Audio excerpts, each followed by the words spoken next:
అమెజాన్లో టిఫిన్ బాక్స్లు, వైర్లు, రిమోట్ సేల్స్ ఆర్డర్ చేశాడు సిరాజ్. నిన్న విజయనగరంలో సిరాజ్, హైదరాబాద్లో సమీర్ను అరెస్టు చేశారు.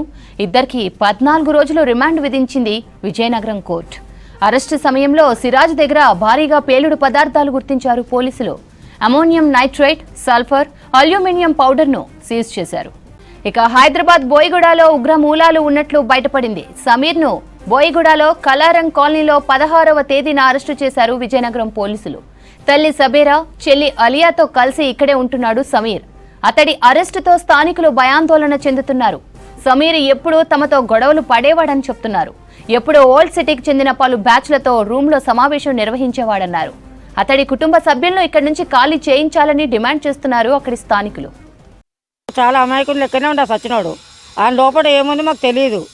మొన్నంతా నైటు అది ఎక్కడ పోయిందో మాకు తెలియదు. ఆ సార్ వాళ్ళు వచ్చి అక్కడ అందరూ జమ అయిపోయారు. మేము ఆ రోజు ఇక్కడ ఫంక్షన్ అవుతుంది, ఫంక్షన్ వాళ్ళని మేము అనుకున్నాము. అది ఫంక్షన్ది కాదు, వీళ్ళని పట్టుకోవడానికే వచ్చారంట వాళ్ళు. ఇప్పుడు ఇక్కడ ఉండడం మా పాత బస్సుల వాళ్ళందరూ ఇక్కడ పిలిపిస్తారంట. వాళ్ళు ఆ దళిద్రం పౌరాన్ని తీసుకొని లోపల వేసారు వాడిని. ఇప్పుడు వీళ్ళ గురించి వచ్చిన వాళ్ళు మమ్మల్ని ఏమైనా చేస్తారన్నది ప్రాణహాని ఉంది మాకు. 70 ఏళ్ళ నుండి ఇటువంటిది మేము ఎప్పుడు చూడలేదు సార్. మా పిల్లల్ని జల్లెల్ని మేము ఎంత కష్టపడి మేము ఇక్కడ బ్రతికినామో కానీ ఇటువంటిది కథ మేము చూడలేదు. ఇది ఫస్ట్ టైం మా బస్సుకి ఇది మార్కు పడ్డది. విన్నావా?